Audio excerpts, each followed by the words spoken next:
It's here. It's week 1 of the 2018 season. The Chiefs are ready to play the Chargers. I'm going to give you the game plan right here.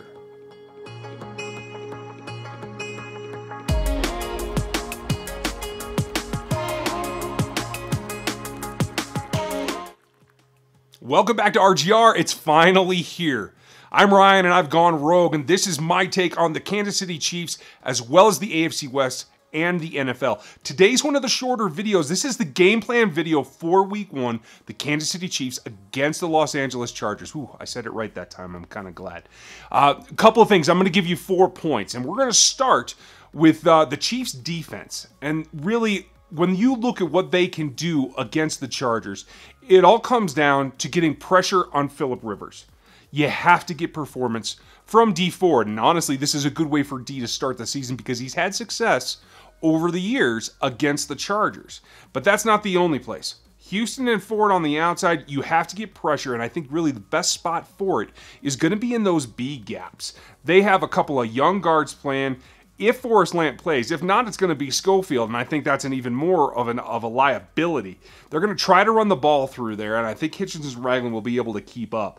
But if they're going to attack, when you get that 4-man front, I expect to see a lot more aggression, a lot more of jumping in those gaps from Bob Sutton with Chris Jones, with Xavier Williams, even with Allen Bailey. And I think you're going to see a good rotation on the D-line, and those B gaps are where you have to pay attention. Now, they have Pouncey in the center, so the A gap's going to have some help. And normally I would say that that's the best place to send a blitz, like Ragland in particular. But I think this week against the Chargers, the B gap's the way to go. The other thing for the Chiefs defense is to make sure that they just play assignment sound football. They've got a veteran, Ron Parker, back on this roster. We talked about him last time. He will get the secondary lined up. They have young guys. They have new guys. Everybody just take care of your job, and they're going to be okay. Yes, Keenan Allen's a good receiver. They have some other pass catchers out there, although I don't think Antonio Gates is going to be playing a full slate. Look for Fuller to have a good game. I think he's going to eat it up. I would like to see him travel a little bit with Allen, but I don't know that we'll actually see that. But that's really the basis of it. Get pressure, play sound football on the back end, and they're going to be all right. Now, when we flip it over on the other side, make no mistake, this is a team that got run on in 2017, and I don't see a whole lot in the preseason that makes me think that's really going to change. Yes, they have some pass rushers you have to watch out for, but in the run game, I expect Kareem Hunt to have some room to maneuver, and I hope that they lean on that particular part of the game early in order to kind of lull them into some sleep.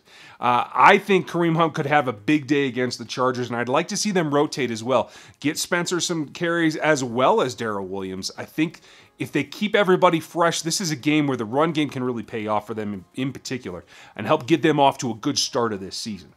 In the pass game, they have some talent, don't get me wrong. They've spent some investment in the draft. I think the secondary in particular is a place that if they have gotten going against the run, they can look to exploit that. There's a rookie that's going to play, Derwin James, a lot of hype around him, but he's still a rookie. And I expect that Pat Mahomes' arm strength is something that he hasn't seen ever.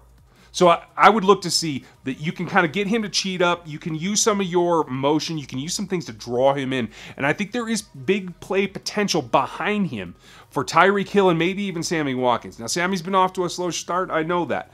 But his presence helps Tyreek Hill, and I think Tyreek Hill is going to emerge as probably a top 5 wide receiver in this league this year. And look for him to get loose behind the defense at least once or twice. Whether Mahomes can hit him or not, we'll have to see. But those are the 4 things that they have to do.